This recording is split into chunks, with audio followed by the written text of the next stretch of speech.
He rented the alien girl for one night, but the next night he bought her forever and fell in love. Rodney Stroud had worked at the Colonial Trade Office on Veraport for almost 12 years.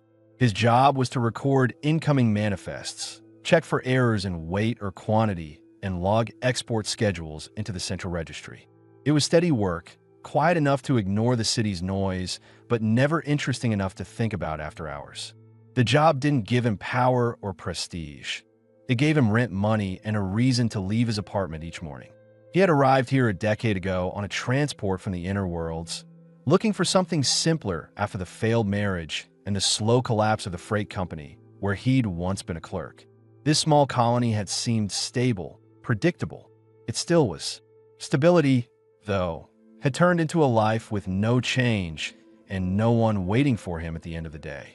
The shift whistle had sounded less than an hour ago. He walked home the same way he always did, through the port's narrow lanes, past the repair yards, and along the merchant strip that clung to the edge of the loading bays. Rain fell in a steady, cold curtain. It slicked the cobblestones and turned every tarpaulin into a drum. He kept his collar high, his head down. He could smell the wet rope from the moorings and the faint tang of rust from the storage tanks. Halfway down the strip, a flickering green-white neon sign caught his eye. The buzz of the light cut through the rain's hiss. Beneath it stood a bench that wasn't selling cargo seals or tools. A merchant sat there, squat and broad-shouldered, his oilskin jacket beaded with water. Beside him stood a woman, tall, barefooted, with skin the shade of polished green stone. Her violet hair hung in wet strands against her shoulders, reaching nearly to her waist. A short, thin silk wrap clung low to her hips, darkened and tightened by the rain. The halter across her chest was tied carelessly, leaving most of her torso uncovered. Rain ran down her collarbone and along her ribs before disappearing under the fabric. Her legs were streaked with grit from the street. She wasn't shivering, but her body held a tension that suggested she could step or strike at any moment. Rodney slowed. He didn't intend to, but the sight pulled him in. His first thought was that she didn't belong in this part of the port. Not because she was alien, but because the stall wasn't built to shelter anyone. She stood exposed in a public space, presented like part of the stock. That wasn't common here. Not officially. The merchant noticed the pause. He leaned forward, elbows on knees, his mouth twisting into something halfway between a smirk and a sales pitch. For a night, human, she's yours. Rodney kept his gaze on her face. She didn't flinch under his attention. Her eyes were sharp, gold-ringed with green, and they didn't plead. They assessed. He'd seen the same look from dock foremen, calculating if a worker was worth hiring for a shift. He felt a tightening in his chest. This wasn't part of his life. He wasn't here to get involved. But he also didn't walk past people who had no cover from the rain. Still, the words for a night had weight. They meant something agreed upon, something repeated. The merchant's tone was casual, routine. Rodney's mind ran through the practical considerations before he'd even decided to speak. He could pay for the night. He had enough credits. The apartment was clean, the door locked from the inside. He could offer her warmth and food, at least for a few hours. He took a step closer. "What's your name?" The merchant gave a short laugh. "Names cost more than hours." Rodney ignored him. "I'm asking her." Her voice, when it came, was low but clear. Not important. Rodney heard no accent he recognized from nearby systems, but the words were deliberate. She had learned common trade to survive.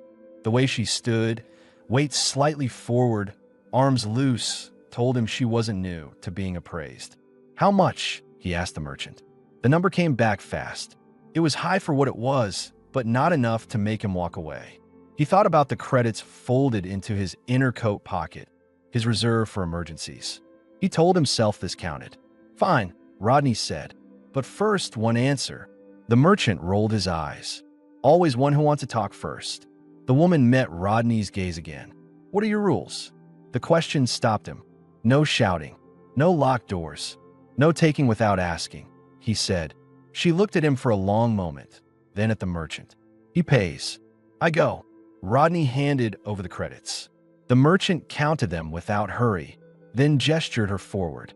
She stepped closer, But instead of taking his coat when he offered it, she slipped her hand into the crook of his arm.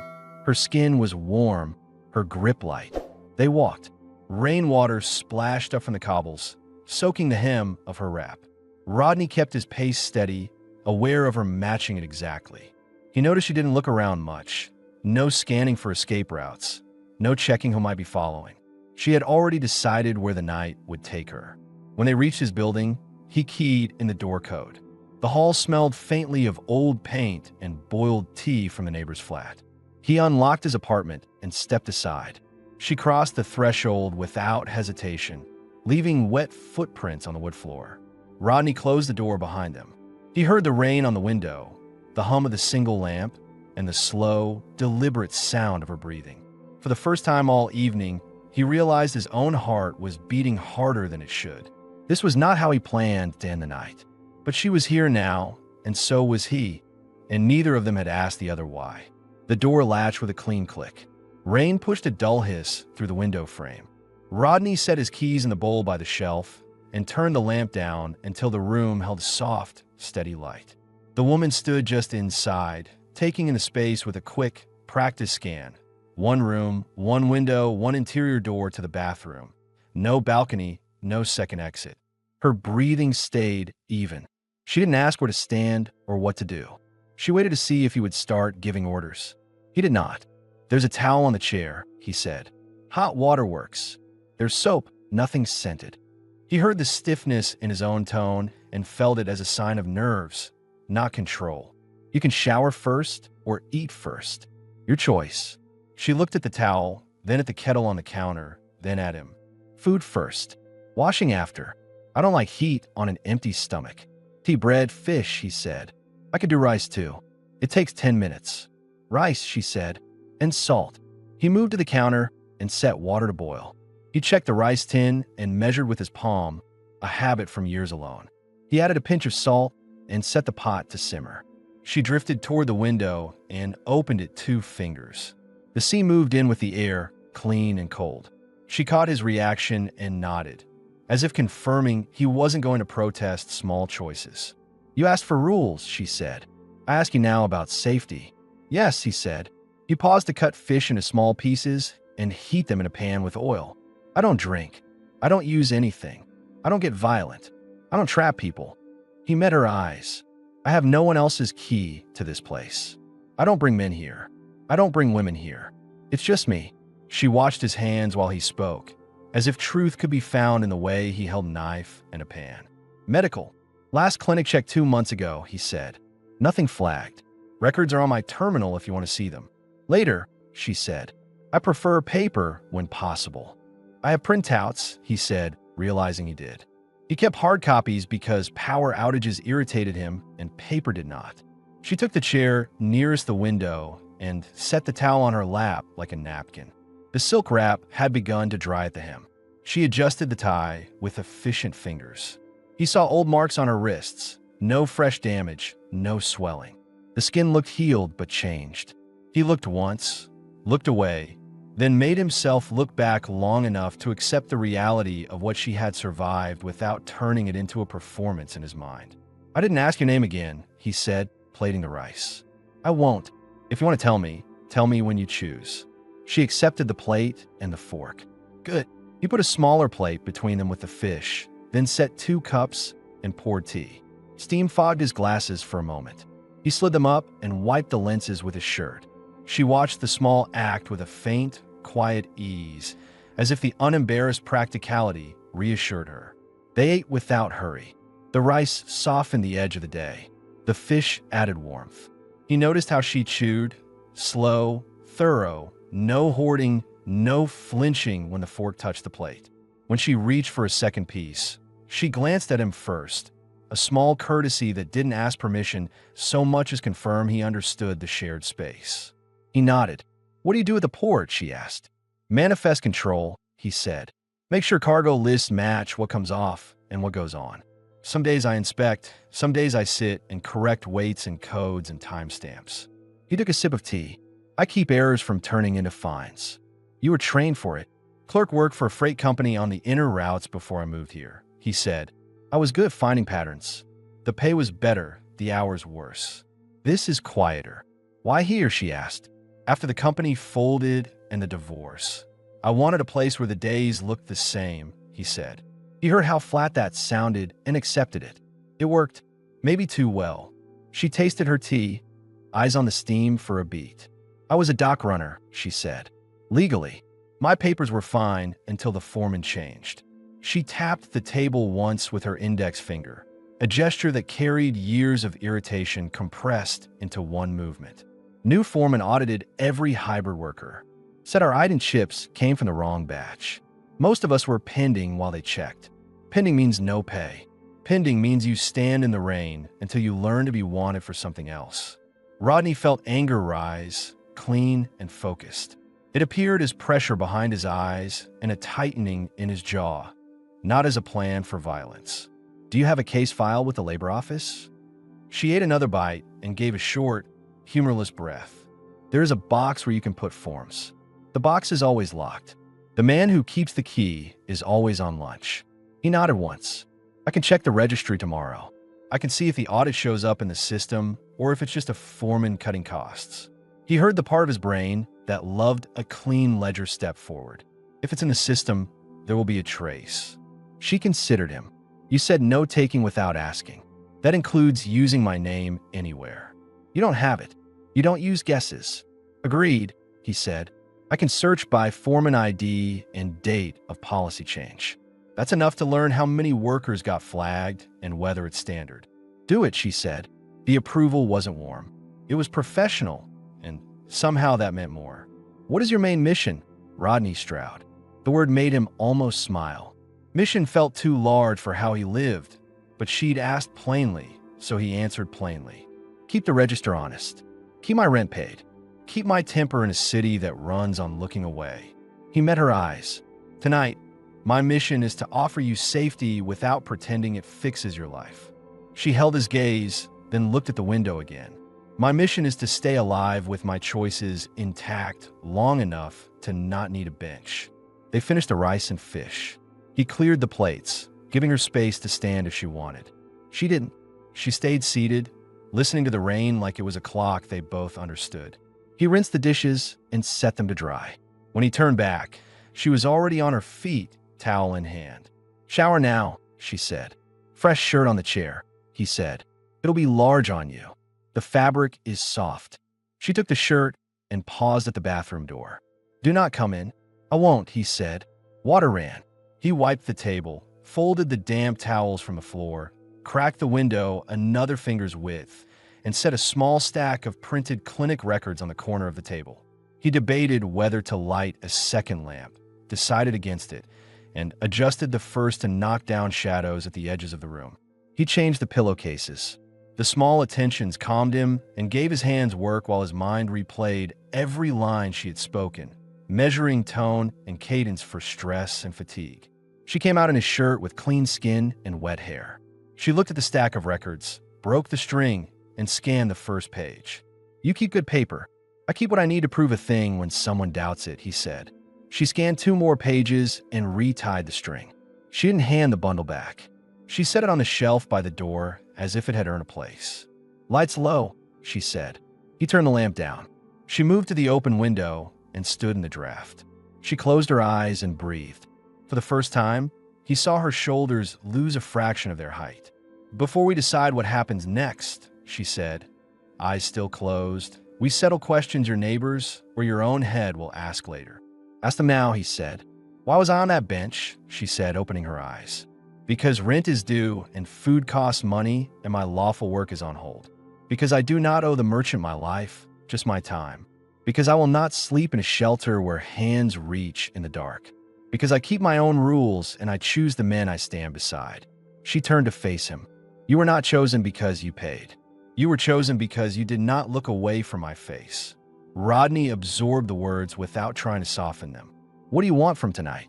A door that locks from the inside, she said. Hot water. Food. No shouting. No fear. Touch I agree to, at the pace I set. If I change my mind, it stops. She studied him for resistance.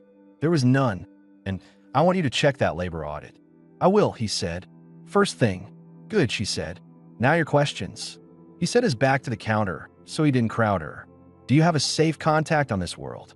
No, she said. There was one. She left on a cargo run and didn't return. Her jaw shifted once, tight and fast.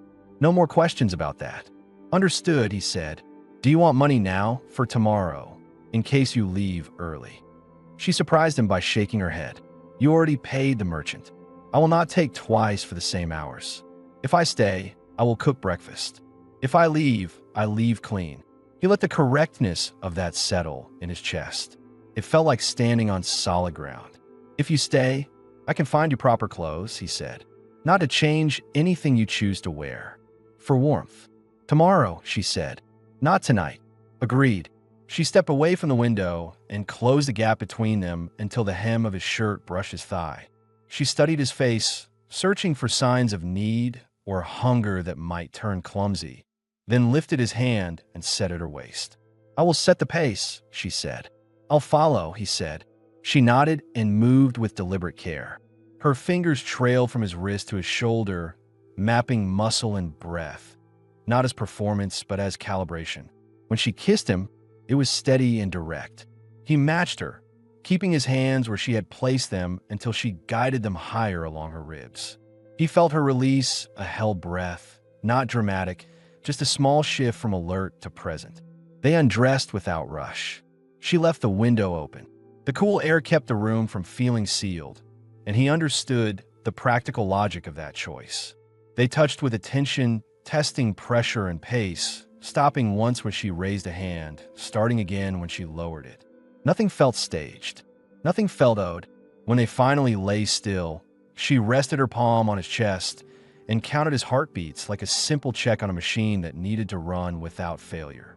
Much later, she rose and drank water at the sink. He watched her cross the floor, the shirt now on the chair, her body marked by a life she refused to explain. She returned to the bed and sat with her back against the wall. You asked what my mission is, she said. I have another answer. I need a work card reinstated. I need a place on a crew that pays in credits, not favors. I need my name to mean something other than a price. She looked down at him. Can you help with any part of that? I can't fix the system, he said. I could track forms. I can find the gap where your audit is being used to hold you. I can log a complaint that the port has to answer in writing, not with a shrug. I can introduce you to a foreman who hates sloppy paperwork more than he hates hybrids. He saw her eyes narrow with interest at the last part. He owes me for a clean save on a costly mistake. Do that, she said. Write it so that if my name appears, it appears because I decided it should. It will be your decision, he said. She slid down beside him and pulled the blanket over her hips. He turned off the lamp. The room settled into a dim shape defined by the window's rectangle and the sound of rain easing to a slow patter. She didn't curl into him, and he didn't ask her to. Her hand found his under the blanket and stayed there, not tangled, just linked. If I leave before dawn, she said, voice level, it's because I needed air. It won't mean I won't return. Door will be open from the inside, he said. Key stays here. Good, she said. He felt his body loosen into real fatigue for the first time in months. He let the timeline of tomorrow line up in his head. Coffee, office at first shift, search the audit logs by foreman ID, check the timestamp on the policy change, print copies, bring them home, show his work. It grounded him. It gave him a task that was more than watching crates and numbers slide from one screen to another. She was quiet for a long minute. Then, in the dark, she spoke a single word he hadn't expected to hear tonight. Arya, she said. He turned his head on the pillow. Your name? My choice, she said. Arya, he repeated, steady. He felt the shape of it settle in the room like a mark on a ledger that would not be erased. Rain thinned to a light tap on the sill. The harbor cranes kept moving in slow arcs outside, doing their work without comment. Inside, two people lay in a room that smelled like clean skin, tea, and wet metal. Each keeping their own mission clear, his to pull a small thread in a system that preferred knots, hers to hold her ground and make choices that stayed hers. He closed his eyes and slept without the usual drift of empty thoughts. She stayed awake a few minutes more, counting the seconds between the distant horn blasts at the docks, then let herself rest with one palm still warm against the back of his hand. The room was still dim when Rodney woke. The window remained open a few fingers wide, letting the sound of water lapping against the harbor wall. He was aware of her presence before he looked. Her breathing was slow, steady, the kind of rhythm people only had when they weren't on guard. Arya was lying on her side, one arm under the pillow, her hair spread out in an uneven spill across the blanket. He didn't move right away. He knew if he shifted too quickly, it might feel like a change in the rules they'd set the night before. The questions from the first 2 nights pressed into his mind as the quiet stretched. Was she going to leave without warning? Would she want breakfast or walk out before the kettle boiled? Would she keep the door locked when he was gone? He realized he didn't know what her plans for the day were. He didn't even know if she wanted him to assume she'd stay until evening or treat every morning like it might be the last. She stirred before he found the right way to ask. "What time?" she asked, voice low, still rough from sleep. "Not yet 6, he said. "First shift bell won't sound for 20 minutes. She opened her eyes and studied the ceiling. "You work today?" "Yes. Trade office." "Half day," he said. "I can check the audit logs first thing. See if the foreman's suspension records match what you told me." "Good," she said. And then, almost as an afterthought, "If they don't match, I'll know where the lie is." Rodney sat up, pulling the blanket across his lap. "You'll want proof in hand before making a move?" "Always," she said. She pushed herself up, sitting cross-legged on the bed. The shirt he'd given her had shifted off one shoulder, but she didn't seem to notice or care. "If it's only my file, that's one kind of problem. If it's 30 names, it's another. That's when you start talking about leverage." "Leverage against who?" "The foreman, the merchant who rents that bench, anyone who needs to be reminded they can't cut costs by cutting people," she said. She looked at him in a way that told him she wasn't asking for his moral approval, just his competence. He nodded. "I'll find out." She tilted her head slightly. "And you'll still come back?" "Yes," he said without hesitation. "You'll still be here. If I leave, I'll tell you before the door shuts," she said. "I don't disappear from people I've chosen to stand beside. Not unless I'm pushed." That answer sat heavier than it should have, and Rodney decided not to push it further. He got up, dressed in his work clothes, a dark shirt, worn jacket, boots with the edges scuffed from the whetstone. He boiled water for tea, cut bread, and set out a jar of salted greens. She joined him at the table without asking if she could. They ate in silence at first, both occupied with their own thoughts. Rodney broke it. "I didn't ask last night. How long have you been on that bench?" 3 nights, she said. "Long enough for the merchant to think I belong there. Short enough that the regular buyers don't see me as stock yet." "That's deliberate." "Yes," she said, her eyes fixed on her cup. "Stay too long, you're part of the inventory. Leave too soon, you don't get seen by the one you're waiting for." "You were waiting for someone like me?" "I was waiting for someone who wouldn't look past me," she said. "You didn't. Most men don't meet my eyes first. They start at my hip or my chest. That tells me everything I need to know about how the night will end." Rodney felt an uncomfortable recognition in that truth. "You had others stop before me?" "A few," she said. "I sent them away. You stayed." That sat between them for a moment, the weight of the choice on both sides. Rodney drank the rest of his tea, checked the time, and stood. "The building's front door locks when I leave. If you want to come and go, I can leave the code on the table." "Leave it," she said. "I'll decide after you're gone." He wrote the code on a scrap of paper and set it next to the kettle. She reached for it, read it once, and slid it under the edge of the tablecloth without comment. When he left, the rain had slowed to a mist. The port's first shift was already moving, the clang of freight hooks, the low hum of haulers starting up, dockhands in oilskin coats calling out load counts. Rodney walked straight to the trade office, signed in, and sat at his terminal. He began with the foreman's ID, pulling the audit logs from the date Arya had mentioned. The system spat back a list. His stomach tightened. 43 workers flagged, pending status, all within the same 48-hour window. Every one of them had the hybrid designation in their species record. That wasn't a random sample. That was a purge. The reason code listed verification of identity markers, suspected counterfeit. Rodney had seen that excuse before. It was vague enough to stall pay and delay reinstatement for weeks, sometimes months, without a single charge sticking. He copied the file to a secure folder, printed a full list on thin recycled paper, and tucked it into an inner pocket of his jacket. If he lost the digital copy, he'd still have the proof. At midday, he signed out early, using a backlog correction as his cover. The walk home felt shorter than usual, his mind locked on what to say first. Would she see this as something to act on immediately, or would she want to hold the information until she had more backing? The apartment was warm when he stepped inside. The air smelled faintly of cooked grain and a spice he didn't keep. Arya was at the counter, stirring a pot with a long-handled spoon. She was barefoot, hair still damp from a wash, wearing the shirt from last night with the sleeves rolled up. "You came back before shift bell," she said without looking up. "I found what you wanted," he said, closing the door behind him. She turned, her eyes narrowing slightly. "How many?" 43.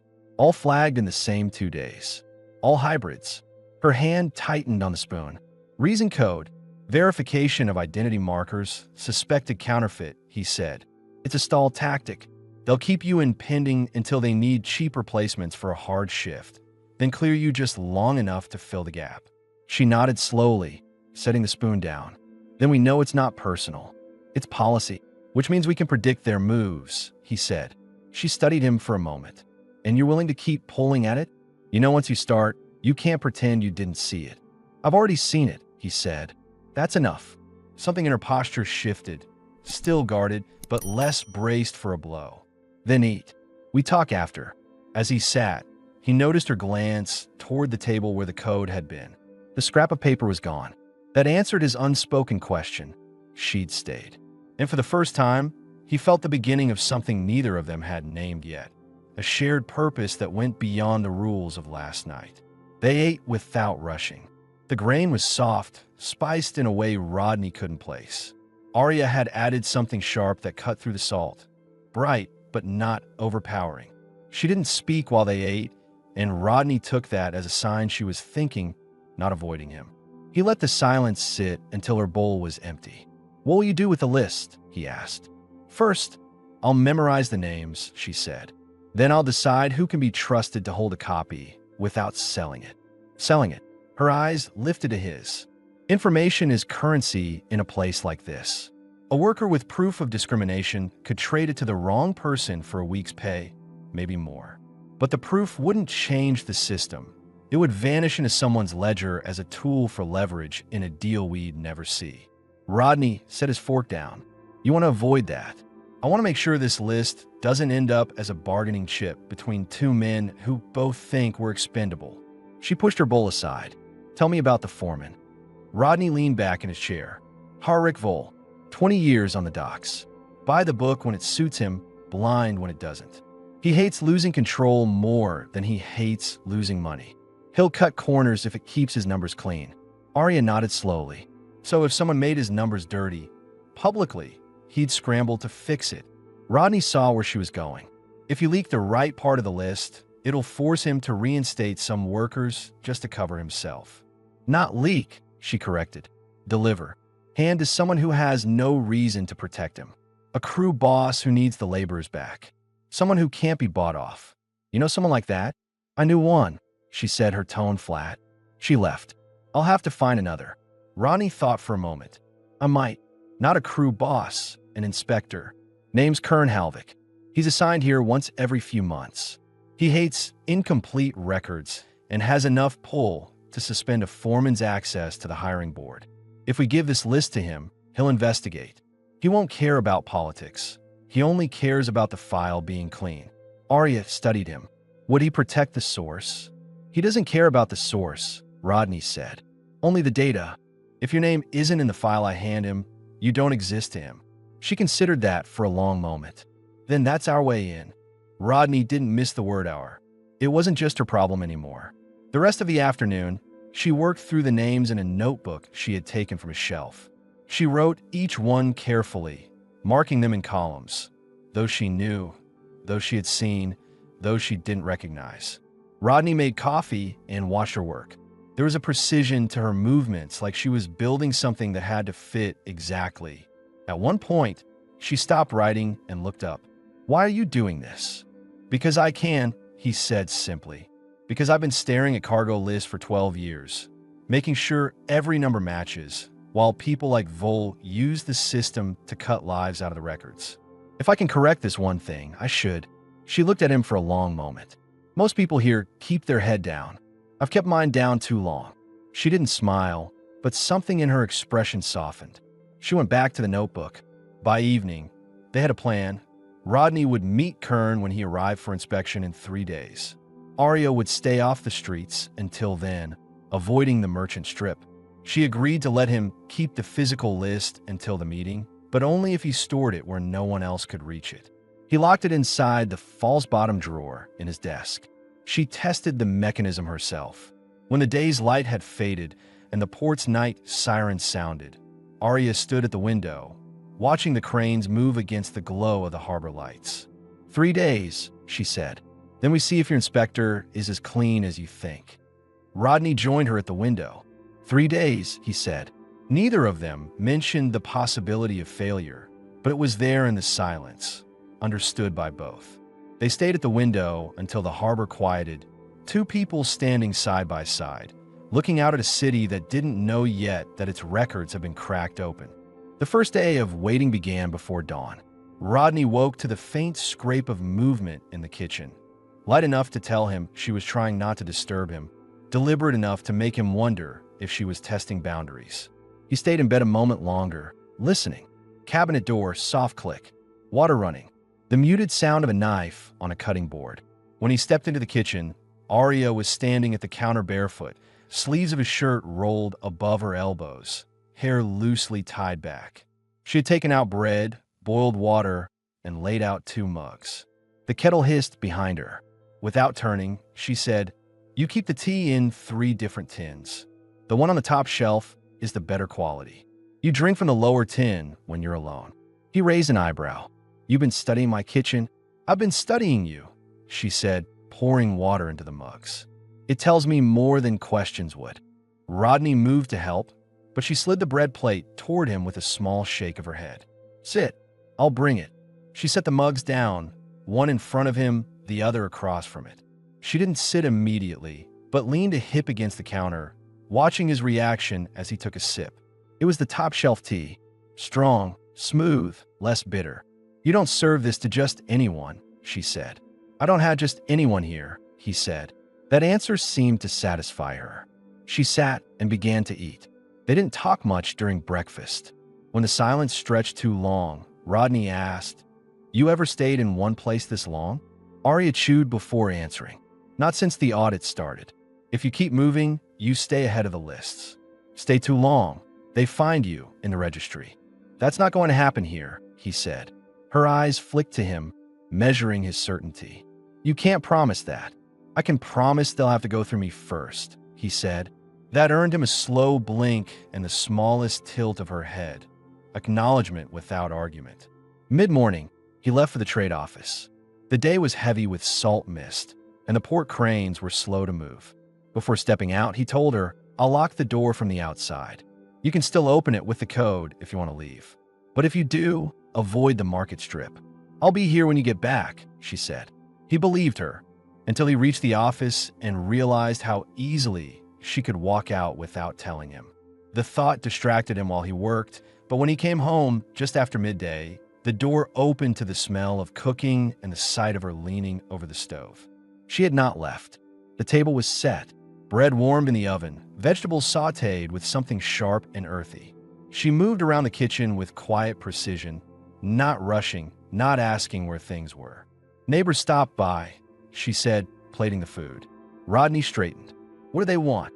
"One asked if you were renting the place out. I told him no." The other brought a bag of fruit from a stall. "I think he wanted to see for himself who was here." "What did you tell him?"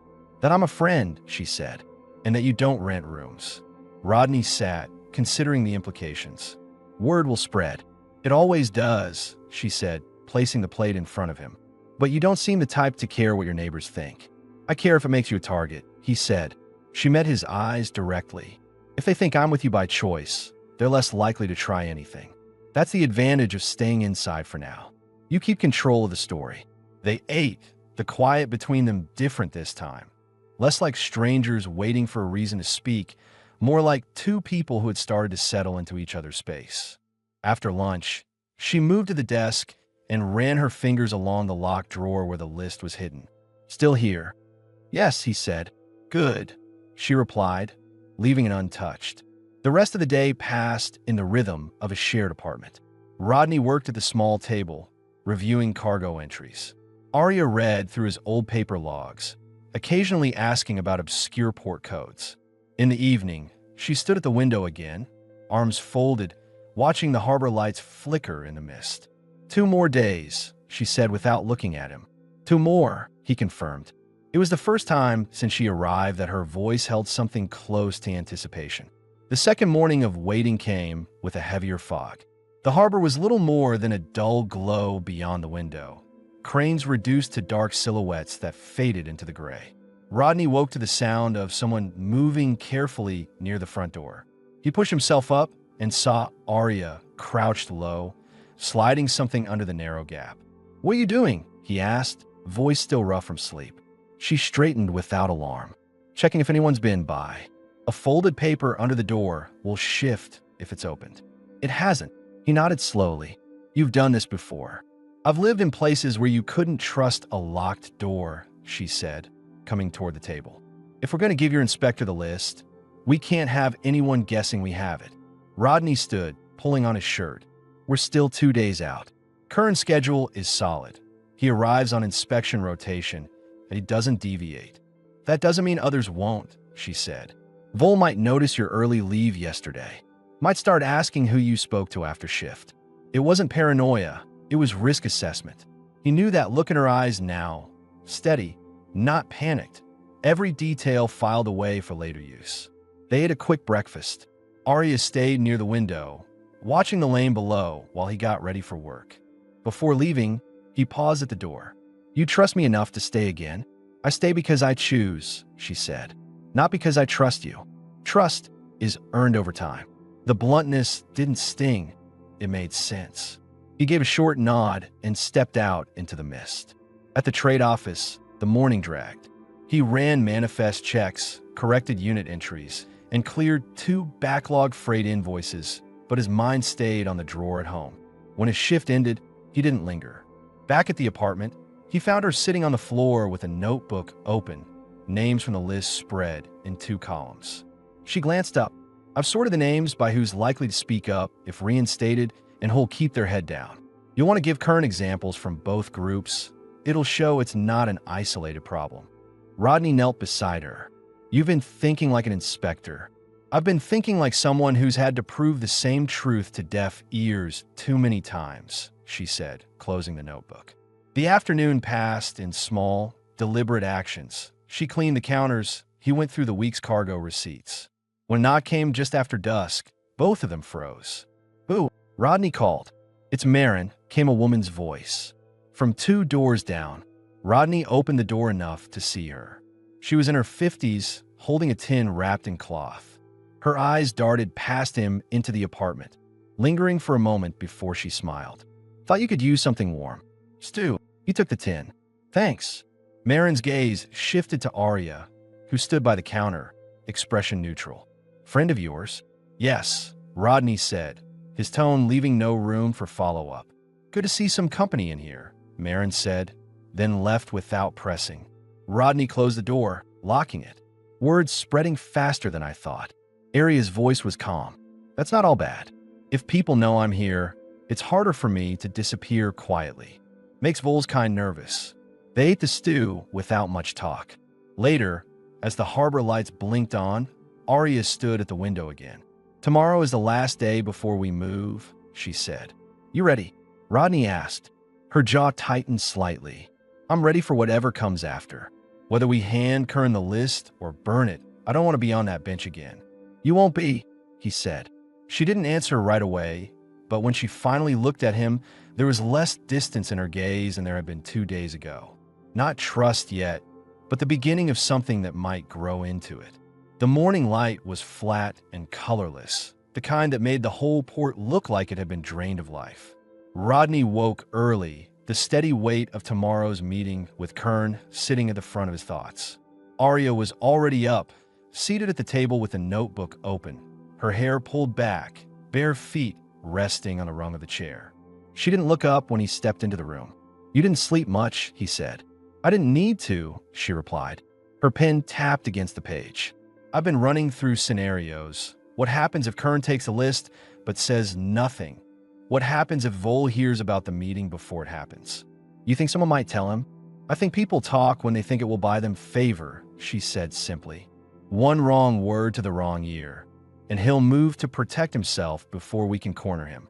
Rodney poured hot water over tea leaves, watching the steam rise. "Then we keep the circle small. Just you, me, and Kern." Arya glanced toward the locked drawer.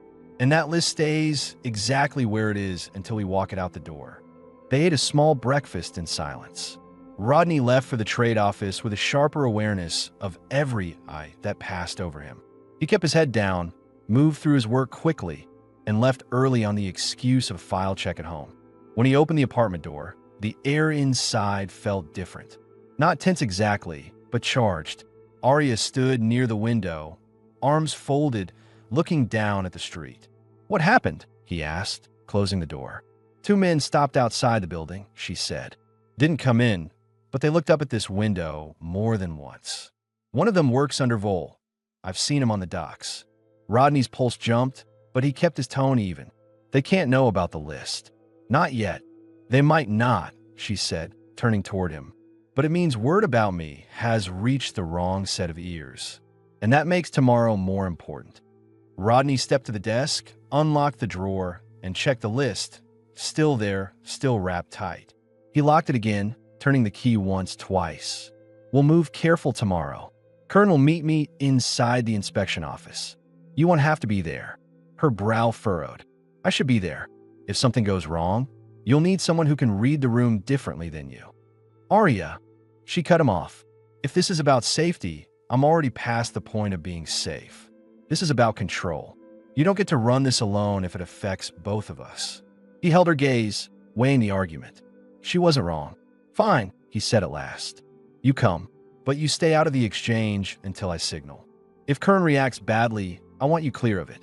"That I can agree to," she said. They spent the rest of the day tightening the plan, what to say, what not to say, how to frame the evidence, so Kern's focus would be on the breach in the system, not on them. Arya memorized the route to the inspection office from 2 different directions, in case they had to split up. As night fell, she stood in the kitchen doorway, watching him lock the drawer one final time. "Tomorrow," she said quietly, "you hand over a piece of me to a man I've never met. That's the last leap I make without knowing where I'll land." Rodney met her eyes. "And tomorrow, I prove you chose the right person to hand it to." For the first time since she'd walked into his apartment, her expression shifted into something closer to trust. Small, but there. She stepped closer, rested her hand briefly against his chest, and then turned toward the bedroom without another word. Rodney stood there a long moment, listening to the faint hum of the harbor beyond the glass, the awareness of how much rode on the next day pressing in with the weight of the fog. The fog hadn't lifted by morning. It wrapped the port in a pale curtain, muting sound and turning every shape into a shadow. Rodney drank his tea at the table, eyes on the clock. Arya sat across from him, calm but watchful, her hair tied back, her posture relaxed in a way that looked practiced rather than natural. She wore the same shirt as before, sleeves rolled, with a borrowed jacket over it, something that could pass for casual in the inspection district. "When we walk in," Rodney said, "Kern will have 2 clerks in the front. They'll log us and send me through. If they ask about you, I'll say you're secondary witness. And if Kern doesn't like seeing me there, then I take the lead," he said. "You keep quiet until I tell you otherwise. The less you say, the less they can use against you later." Arya gave a small nod. Clear. They left the apartment without lingering. The streets were wet from an earlier drizzle, smells of salt and machine oil mixing in the air. Rodney took the longer route, avoiding the market strip entirely. Arya walked beside him, her gaze steady, scanning doorways and corners without drawing attention. The inspection office sat in a squat, functional building near the inner docks. A faded crest above the door marked it as Union property, neutral ground, where foremen held less sway. Inside, the air was dry, the lighting bright but flat. A clerk at the front desk looked up. "Stroud," Rodney said. "Here to meet Inspector Halvik. Appointment logged under port audit follow-up." The clerk checked the screen, then nodded. "Second door on the right." They stepped inside. Kern Halvik was behind a bare desk, tall, lean, hair shaved close to the scalp, wearing a standard inspector's coat. His eyes flicked over Rodney, then paused on Arya. "Didn't expect a second." "She's here as a witness to the pattern," Rodney said evenly. "If this goes where I think it will, her perspective will matter." Kern leaned back in his chair. "Fine, let's see it." Rodney slid the folded papers across the desk. Kern opened them, scanning line by line. His expression didn't change, but his pen began to tap against the desk, slow and deliberate. 43 pending in 48 hours, he said. All hybrids. Reason codes too vague to stick. Policy abuse, Rodney said. Systems being used to stall pay and cut the workforce without proper clearance. Kern kept reading. Where'd you pull this? Trade office logs, Rodney said. Standard search by foreman ID and audit date. Foreman. Harrickville, Rodney said. Kern's eyes lifted. That's a name I've heard before. He set the papers down. I can't reinstate all 43 on my own, but I can flag this as a breach in labor compliance. That forces a temporary lift on all pending cases until the review completes. How long before that takes effect? Arya asked. Hours, Kern said. Once I file it, Vol's board will light up. He won't like it, but he can't block it without going over my head, and my head reports directly to the union. Arya studied him. And you'll keep our names out of it? I don't care who found it, Kern said. All that matters is it's clean data. The rest is noise. Rodney met Arya's eyes. She gave a small, almost imperceptible nod. Kern began typing, his fingers fast and precise. When they left, the fog was thinning. Arya's jacket was unbuttoned now, her steps lighter. You think he'll do it? She asked. He will, Rodney said. That's the one thing about Kern. You give him a dirty record, he'll clean it, no matter who it hits. By the time they reached the apartment, she had stopped scanning doorways. Inside, she hung her jacket on the hook and stood near the table, watching him lock the door. It's done, she said. It's done, he agreed. She stepped closer, placing her hand on his chest. Then, I'm not leaving tonight. Rodney felt the weight of the past days in his shoulders ease for the first time. Good, he said. They stood there for a long moment, the sound of gulls outside carrying in through the open window. For once, there was no plan to discuss, no risk to manage. The bench, the merchant, Vol, all that was behind them. When she finally spoke, her voice was quiet but certain. This isn't just your place anymore. It's ours. He didn't argue. The door stayed closed. The harbor went on with its work, and the two of them, for the first time, let the day end without thinking about what might come next.